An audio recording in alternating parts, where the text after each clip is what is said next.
natin siyempre, pinatigil na yung Pogo. Isa yan sa mga issue kung bakit hindi tayo makahikayat siguro ng mga travelers mula sa China, yung safety and security concerns because of the proliferation of the online casino and the scam centers here in the Philippines.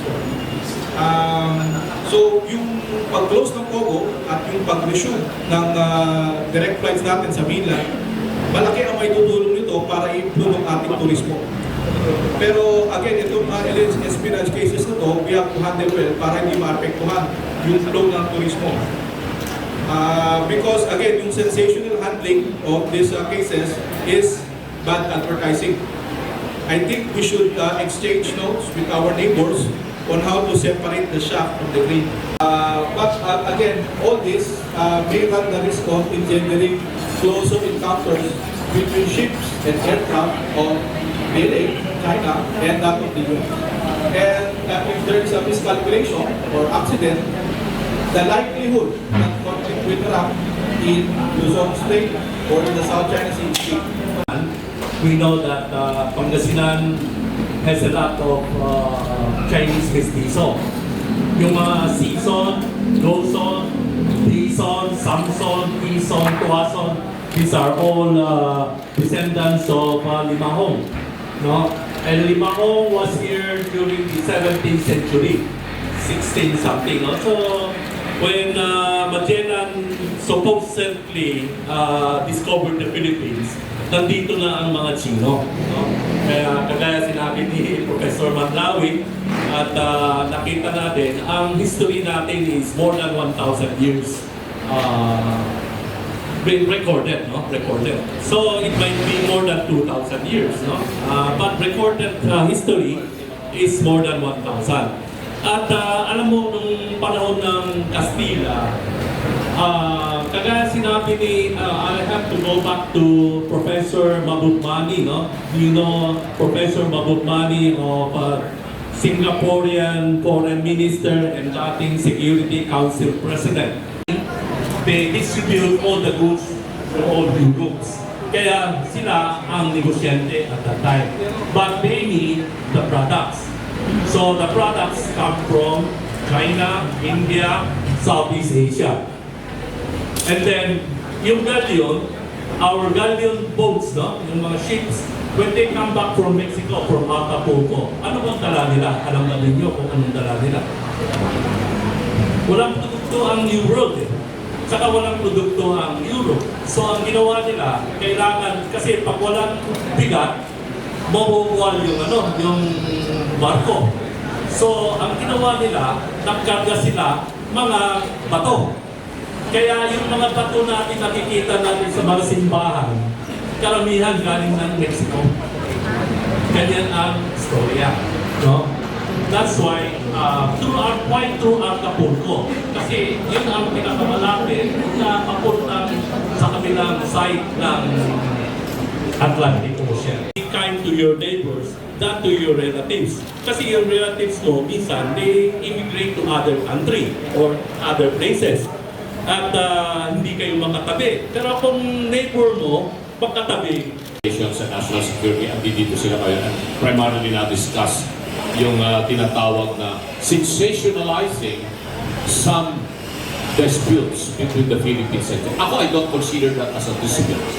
There may be a tension right now in the West Philippine Sea, but it's not yet a dispute. No? Kasi medyo pag-dispute sinabi, medyo seryoso na yan. Pumapasok mo dyan yung talagang some military issue. No? But I would like to consider the only third issue about Philippines-China relation is the West Philippine Sea. That is the tension. Gusto ko lang balikan ng konti yung history natin. Bakit ganon ang nangyayari ngayon dito sa Asia Pacific? I do not want to discuss about really specific matter on the Philippines-China relation, but I would like to take a look at a more strategic point of view of the overall situation in the Asia Pacific region or Indo-Pacific region. Hindi na natin maalis na hindi na tayo isolated from the ASEAN. If there is one thing that we should tie up our foreign policy, at yun sana hinihingi natin, I will have to consider the interest of the whole ASEAN, or in international it's called South China Sea, eh talagang magre-react yung China. Mawawala yung importanteng role, the most crucial role insofar as foreign relations is concerned, is with the Department of Foreign Affairs. Mag-pre-preempt. Kaya binanggit kanina yung tungkol sa tinatawag nating provisional agreement that was held and that was agreed upon between the Philippines and China last July of 2024. I can reveal to you that prior to the consultative meeting between our representative and the DFA, led by Undersecretary Teresa Lazaro and his counterpart in Beijing, I was in Beijing, I was in China, and I have talked to some of my counterpart in APCO. Meron kami counterpart ng mga Chinese officials. And then I told them our concern, huwag nyo naman kaming bombahan ng tubig. Huwag nyo kaming bawalan doon sa Scarborough. Huwag nyo bawalan yung aming mga tao na supplyan yung mga marino natin, mga military officers doon sa Second Thomas Shoal or doon sa Ayungin Shoal. Malaysia will be able to conclude those 5 major issues, and then the chairmanship will be passed to the Philippines, so it's up to the Philippines to accelerate the process. But I would like to emphasize that the Code of Conduct in the South China Sea does not have any pretension to settle disputes. It only aims to promote proper behavior at sea to avoid unintended violent encounter. Ako ngayon, pwede niyong puntahan ang aming website, apcu.org.ph.